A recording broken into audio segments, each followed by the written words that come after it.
Kehadiran aparat pasca kisruh Rempang berimplikasi terhadap munculnya ketakutan di tengah masyarakat. Hal ini berdasarkan laporan temuan awal investigasi dari gabungan beberapa yayasan dan lembaga yang menamakan diri sebagai Solidaritas Nasional untuk Rempang. Dari hasil pemantauan, setidaknya terdapat 5 posko penjagaan di Pulau Rempang, baik di Jalan Trans Barelang hingga daerah Sembulang. Solidaritas Nasional untuk Rempang mengidentifikasi sekitar 20 hingga 30 aparat gabungan ada di masing-masing posko. Adapun Koordinator Komisi untuk Orang Hilang dan Tindak Kekerasan atau Kontras Dimas Bagus Arya Saputra yang merupakan bagian dari Solidaritas Nasional untuk Rempang menjelaskan ketakutan masyarakat semakin bertambah karena aparat rutin berpatroli di Pulau Rempang tanpa alasan yang jelas. Lebih lanjut, Dimas juga menyebutkan sejumlah aparat masih dipersenjatai secara lengkap dengan laras panjang di beberapa fasilitas sipil. Ia berpendapat hal tersebut berlebihan, mengingat situasi saat ini diklaim aman.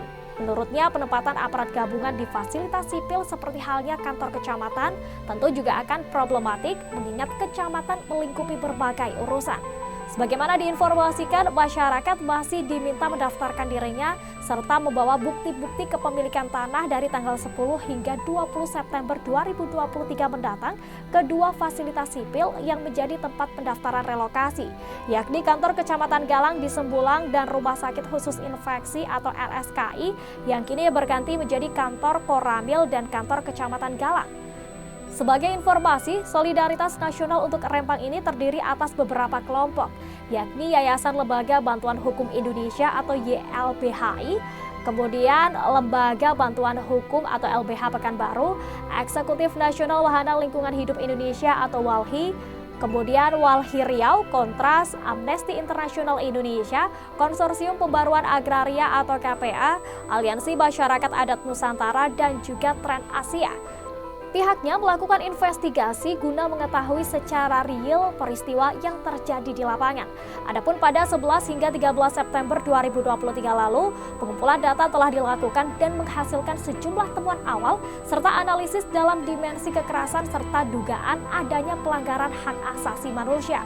Untuk diketahui, 7 September 2023 kekerasan dilakukan oleh aparat gabungan yang terdiri dari Polri, Tentara Nasional Indonesia atau TNI, Ditpam Badan Pengusahaan dan Satuan Polisi Pamong Praja terhadap warga Pulau Rempang di Jembatan 4 Barelang, Kota Batam, Kepulauan Riau.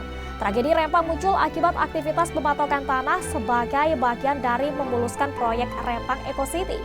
Proyek ini sendiri akan digarap oleh Badan Pengusahaan atau BP Batam bersama perusahaan swasta yakni PT Makmur Elok Graha. Jangan lupa follow, like, dan subscribe sosial media Tribun Jateng.